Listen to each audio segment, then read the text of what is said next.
Unraveling the meaning behind disco duck in English. Hello, everyone. Welcome to our English language learning channel. Today, we're going to explore a very interesting English phrase, disco duck. This might sound like a funny combination of words, and you're right, it is. But what does it actually mean? Whether you're an English learner or just someone who loves quirky expressions, this video is for you.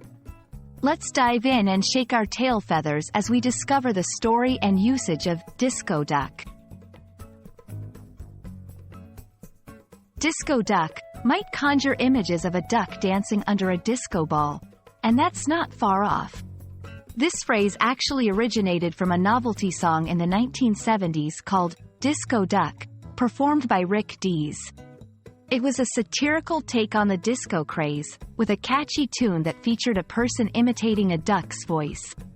However, outside of this song, the phrase, disco duck, isn't commonly used in everyday English to mean anything specific. It's not an idiom or a phrase with a hidden meaning. When it is used, it's typically referencing the song or describing something related to disco music and a duck for a humorous effect. Novelty songs are comic songs that capitalize on a gimmick or joke. They often become popular for a short time and may create temporary catchphrases or slang. Disco Duck was one of these songs, and it briefly brought the phrase into the spotlight. The impact of such songs is significant in English pop culture. They reflect the humor, trends, and sometimes the absurdity of their times. Learning about these can give you great insight into English language humor and historical pop culture references. Learning English isn't just about grammar and vocabulary, it's also about understanding the culture. References to songs like Disco Duck show how language and culture intersect. While disco duck, as a phrase, is not a staple in English communication, knowing its background is useful for understanding American pop culture references.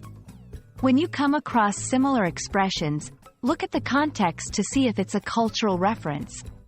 It can be a fun and engaging way to enhance your English learning by connecting it with popular music, movies, or television shows. That's a wrap on our exploration of the phrase, disco duck. I hope you enjoyed learning about this quirky slice of disco-era Americana and how novelty songs can influence language and culture. Keep practicing your English, and don't forget to have fun with the language. You never know when you'll come across the next disco duck. Until next time, keep learning and keep grooving to the rhythm of English.